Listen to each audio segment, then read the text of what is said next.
Javier, ¿Qué tal, parece Clara? mentira que estemos hablando de venganza, de grieta, pero bueno, eso forma parte de una Argentina muy especial. ¿Cómo ves este momento? Para mí la economía argentina está en una situación extremadamente delicada. Básicamente te diría que los fundamentos de la economía argentina están podridos, eso lo venimos sosteniendo sistemáticamente con mi colega Diego Giacomini. Argentina tiene que, para poder ser digno de crédito, necesitaría un superávit primario de 3,5 puntos del PBI. El estructural hoy es 1,5 puntos si alcanzara el déficit cero, cosa que no lo va a alcanzar. Las nuevas medidas anunciadas profundizan el déficit fiscal. La descoordinación que se está produciendo con la escalada del dólar genera todo un desconcierto en el funcionamiento de precios, por ende no hay precios, con lo cual el nivel de actividad económica se va a derrumbar, con lo cual la recaudación se va a pulverizar, con lo cual vamos a estar muy lejos de cumplir con las metas. Y además hay un desequilibrio monetario enorme. Ese es lo que está, digamos, en la parte estructural de la economía, que tiene unos problemas muy grandes, por lo cual la Argentina camina hacia un default inexorablemente, porque el Fondo Monetario Internacional no puede seguir sosteniendo este delirio que es la política fiscal argentina, en especial con lo que ha estado pasando en estos días, y una vez, digamos, desatado el default, ahí, digamos, viene toda una reacción en cadena en materia monetaria. Entonces, ¿qué es lo que debería hacer el gobierno para evitar esta situación? Bueno, una de las cosas, ahí se abrían tres caminos. Por un lado era hacer un giro hacia el populismo, dado el cachetazo electoral, mantener la misma línea o hacer un giro a la ortodoxia. ¿Qué es lo que requiere la economía? Un giro a la ortodoxia. ¿Qué prefirió hacer el gobierno? Ir hacia el populismo. Entonces ahí aparece esta cuestión. La verdad que para comprar populismo de segunda marca, la gente va a preferir populismo de primera marca, o sea, el populismo premium. Sí, total los tiene las dos al alcance de la mano. Además hay otro problema, que aun cuando igualara la calidad del populismo premium, hay fidelidad de la marca. Ese es el primer punto. Seguir por el camino que venía, digamos, está claro que lo chocó, por ende, o sea, las decisiones que toma, ¿por qué no gira hacia la ortodoxia? Porque no le conviene electoralmente. Por lo tanto, digamos, si Macri muestra miserabilidad desde el lado político, ¿por qué le va a estar pidiendo a Alberto Fernández, que ni siquiera es presidente electo? O sea, es solamente un candidato que sacó una cantidad de votos enormes y sería un presidente virtual, que haga un esfuerzo. Porque la otra alternativa es... Lo que pasa es que yo creo que la Argentina es populista culturalmente. Bueno, ese es el eje central de todo este problema. Porque claro, yo sé que a los televidentes les cae mal a muchos, pero lo que está relatando muy claramente Clara es la gente que quiere ser populista. Por eso, esto es a lo que quiero ir Porque ahora. Cuando vos no sos populista, no te votan. Ojo, porque la ortodoxia tampoco la quieren, yo creo que buena parte ni los empresarios, ni muchos sectores del poder, no es solamente el ciudadano, No, está bien, los pero factores de poder. A ver, yo quiero... Hoy quienes más están pidiendo turno para hablar con Alberto son los empresarios. No, está de bien, hecho, pero hoy ya vio con 3. Está bien, pero yo quiero hacer este punto para señalar la inconsistencia entre la política y la economía. Porque, ¿qué es lo que pasa? La única forma que esto se podría parar, dado cómo está el gobierno, y supongamos que podría llegarse a sobreponer a la miserabilidad del gobierno, el punto es, ok, ¿qué tendría que hacer Alberto Fernández?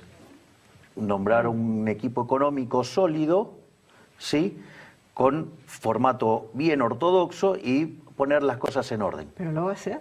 No, digamos, porque ese es el eje central. Primero porque la base de sustentación política de Alberto Fernández es elegir economistas a los que yo llamo los baby Helbar.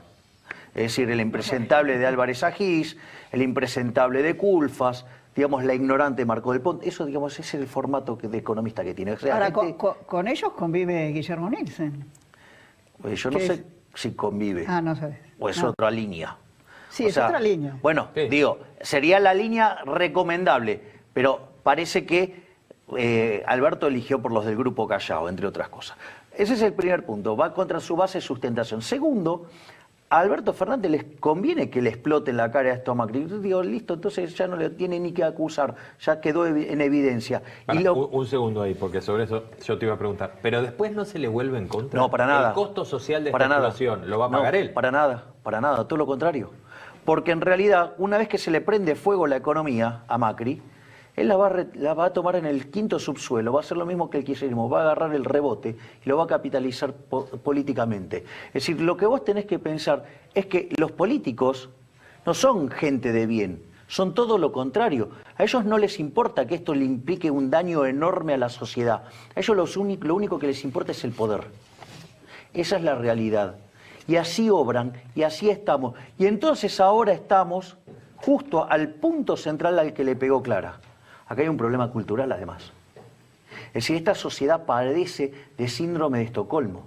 Es decir, somos víctimas de un delirio, o sea, en el cual la gente está enamorada del nacionalsocialismo, cuya expresión en la teoría económica, digamos, es el keynesianismo. Argentina hizo keynesianismo de los últimos 118 años, 108. O sea, vivió con déficit fiscal y lo financió con emisión monetaria. De ser el quinto país más rico del mundo, somos 65 y cuando venga la crisis vamos a estar sustancialmente peor. Ahora, yo me quedo con... Siempre me choca la comparación del nacionalsocialismo con el keynesianismo que hacemos, por eso me quedo pensando. Espera, Rubén, esto no lo digo yo, lo dice el propio señor Keynes. En el prefacio de la edición en alemán, el señor Keynes le canta una oda a Hitler. Además de que era antisemita el señor Keynes, y entre otras cosas que tenía como grandes virtudes de admirador de los sistemas totalitarios. O te cuento, por ejemplo, cuando volvió de Rusia, él dijo que era el sistema ideal. Lástima que había sido aplicado con la violencia propia de los judíos. Ahora, volviendo a la... No, por eso, Keynes era un... Volviendo a la Argentina. Chico no fácil. ¿Qué horizonte ves vos? Pero yo no estoy hablando del horizonte tan cercano como tenemos, que es el del 10 de diciembre, que tenemos una elección en el medio, quizás un balotaje. Ahora, ¿qué horizonte ves vos después para Argentina? Porque acá no hay nadie que esté planteando hoy una reforma, ni siquiera en los términos en la que le había prometido Macri cuando hizo la campaña en el 2015. Me parece que es una de las preguntas más inteligentes que aparece en esta escena. Si vos me preguntás cómo está hoy la economía, y esto porque sirve para acomodarla. Para mí hoy la economía se parece a abril-mayo del 89, ¿no? Digo que es la antesala de la hiper, con la ventaja que en ese momento ya tenías un presidente electo, que era Menem, y estaba dispuesto a asumir, por eso se adelantó. Pero, ¿qué es lo que combina esta crisis? Va a combinar lo peor del 89, es decir, una economía desbordada en lo monetario y por otro lado desbordada en lo fiscal, sí, y sin capacidad instalada, es decir, una economía que se había comido el capital. Argentina durante el kirchnerismo se comió el capital y además el default, o sea, el escenario 2001-2002. Pensemos que hoy el riesgo país en la parte corta de la curva es 4.500 puntos básicos. Ayer estaba en 7.000, lo que pasa que salió el gobierno y rescató algo, parte del Bonar 2020. Si no, digamos, el riesgo era en el bono corto 7.000. Entonces, ¿qué es lo que te vas a encontrar como economía? Una economía que se comió el capital y cuando se apliquen las medidas que, por ejemplo, dice Alberto Fernández que va a aplicar, el desequilibrio fiscal, en lugar de tener una brecha de 5 puntos, va a ser de 8, lo va a financiar con emisión monetaria, va a generar inflación, va a generar corrida contra el dólar. Entonces, ¿qué va a recurrir? Al control de capitales, a la represión financiera, al control de precios, ¿sí? Él dice que no va a hacer nada de eso. Él dice que va a hacer algo totalmente distinto. Bueno, entonces que explique, digamos, a sus economistas, porque recitan Helbar. Fíjate vos que por lo menos el dólar lo van a heredar bastante bien. Él dice que llegue hasta 60 me parece razonable. Bueno, eso dicen que lo tomó del impresentable de Álvarez Agis. Entonces yo lo había dicho ayer Álvarez Agis en un seminario aquí en el centro. Yo voy a decir dos cosas al respecto. La primera es, ¿cómo se hace esta cuenta? ¿Cómo se suele hacer esta cuenta? Se considera un determinado tipo de cambio de equilibrio, ¿sí? Y eso después se lo ajusta por inflación local e internacional. El primer punto es, ¿quién te dijo que el tipo de cambio ese que estás tomando era de equilibrio?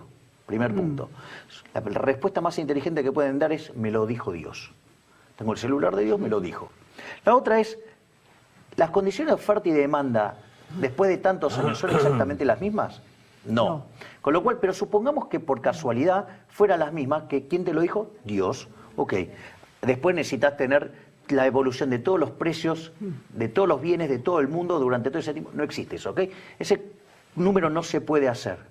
Ahora, digamos, con lo cual requeriría de la capacidad de Dios. Pero supongamos que ahora Dios toca al joven Emanuel y le dice, vos sos el elegido, y entonces, en esa lógica, él dice que va a controlar la inflación controlando la distribución del ingreso. Es decir, va a controlar el precio de todos los factores, va a controlar el precio de todos los bienes y la productividad de cada uno de nosotros. Es decir, algo que ni siquiera se animaron los soviéticos. Ahora la pregunta es, ¿por qué dice que la va a bajar gradualmente? Porque si pudiese hacer eso, la puede bajar de un día para el otro. Ya tenemos que cerrar, pero no, sos muy negativo en cuanto al futuro económico de la Argentina. Cortito, porque no tenemos... Absolutamente. Sí, absolutamente. Como dice mi amigo Lázari, me temo que mis hijos envidiarán el bienestar de Somalia. Bueno. Javier, gracias.